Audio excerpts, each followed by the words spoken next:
Hello दोस्तों, आप सभी का आपके YouTube channel DK sir classes 7.1 में स्वागत है। दोस्तों, हम लोग कक्षा 10th की त्रिकोणमिति स्टार्ट कर रहे हैं और त्रिकोणमिति जो चैप्टर है बहुत ही मोस्ट इम्पॉर्टेंट होता है दोस्तों। और इसको एग्जाम में 10 नंबर का सवाल इस चैप्टर से आता है। दोस्तों, अगर आप बेहतरीन ढंग से सीखना चाहते हैं तो आप इस चैनल को सब्सक्राइब कीजिए और हमारे YouTube चैनल के साथ आप बने रहिए। पढ़ने जा रहे हैं और इसका सबसे बेसिक से एकदम बेसिक से बेसिक जो चीज़ होता है उसको हम लोग स्टार्ट करेंगे। ठीक है, चलिए देखिए। सबसे पहले त्रिकोणमिति का मतलब समझ लिया जाए क्या होता है। तो देखिए, त्रि जो आया है, ठीक है, ये जो त्रि आया है, त्रि का मतलब क्या होता है तो 3 होता है। ठीक है, कोण जो आया है, इस कोण का मतलब क्या होता है तो कोण का मतलब आपका कोण होता है। और जो आपका मिति आया है, इस मिति का मतलब क्या होता है तो मापना होता है। क्या होता है? मापना। तो त्रिकोणमिति का मतलब आप क्या बताओगे तो 3 कोणों का माप क्या कहलाएगा साथियों तो त्रिकोणमिति कहलाएगा। ठीक है, इसके इंग्लिश वर्ड पे थोड़ा ध्यान दे लें हम लोग। चलिए देखिए, ट्री आया ना, तो सबसे पहले ट्री आया है। ट्री का मतलब क्या होता है दोस्तों तो 3 होता है। क्या होता है?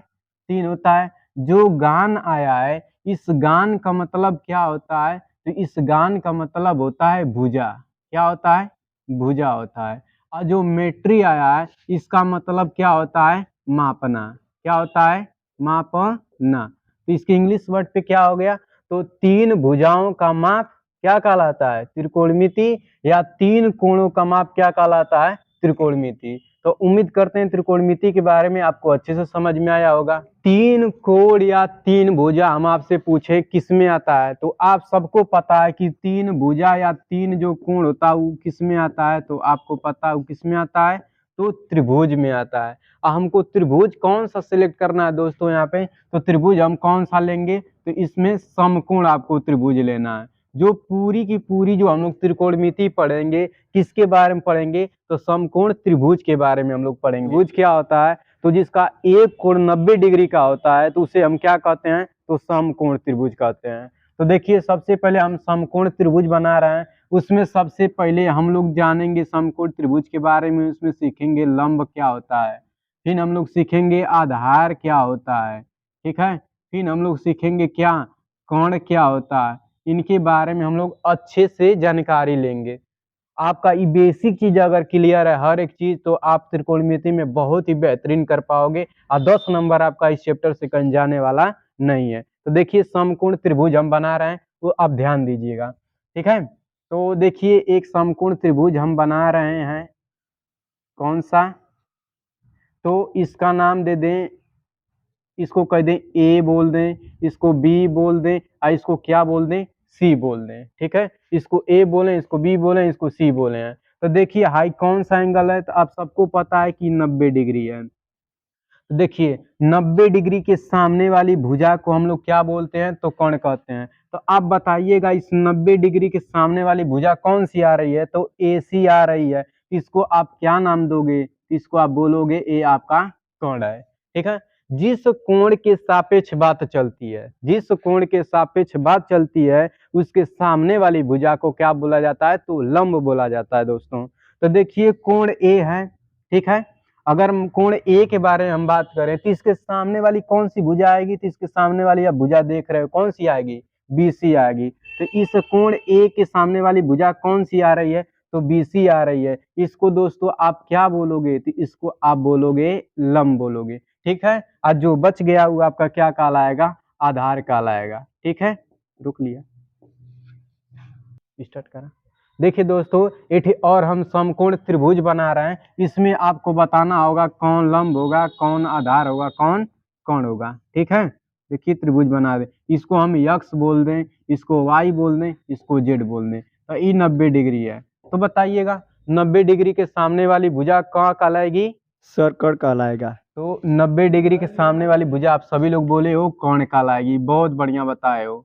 आप देखिए कोण यक्स के बारे में हम बात कर रहे हैं तो आप बताइएगा अगर कोण यक्स के बारे में बात कर रहे हैं तो लंब कौन आएगी? तो देखो इसके सामने वाली भुजा कौन आएगी? इसके सामने वाली भुजा कौन सी आ रही है तो आप देख के बताओ कौन है? X Z. तो ई आपकी क्या कहलाएगी तो लंब कहलाएगी, और जो बच गया वो आपका आधार कहलाएगा। ठीक है, चलिए एक और हम समकोण आपके त्रिभुज आपके सामने बना रहे हैं। आप उसमें आपको बताना होगा कि कौन लंब है, कौन कोण है, कौन आधार है। अगर इसको हम कह दें P है, इसको बोल दें Q है, इसको बोल दें R है। अगर कोण R के बारे में बात करें तो अब लंब कौन होगा आपको बताना है। तो देखिए कोण R के बारे में बात चल रही है, तो इसके सामने कौन सी भुजा आ रही है, तो आप देख रहे हैं QP है। तो इसके सामने वाली भुजा को आप क्या बोलोगे साथियों, तो इसको आप बोलोगे लंब बोलोगे। आपको पता है 90 डिग्री जो होता है, इस 90 डिग्री के सामने वाली भुजा क्या कहलाएगी, तो कोण कहलाएगी, है ना।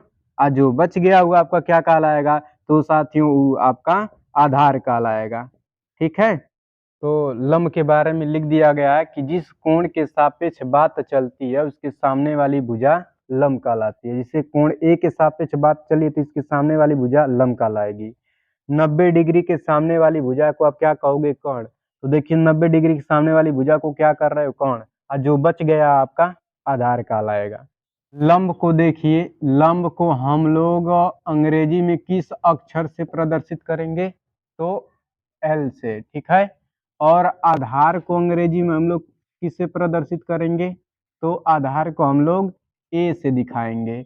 और कोण को हम लोग किससे प्रदर्शित करेंगे, तो कोण को हम लोग किससे दिखाएंगे, तो के से दिखाएंगे। ठीक है, अगर आप लोगों को अगर समझ में आया तो ठीक है, नहीं समझ में आया है तो दोबारा इस वीडियो को देखिए। अगर फिर भी नहीं समझ में आ रहा है तो आप कमेंट में लिखिए, और ऐसे मजेदार वीडियो के लिए चैनल को सब्सक्राइब और लाइक करना ना भूलें।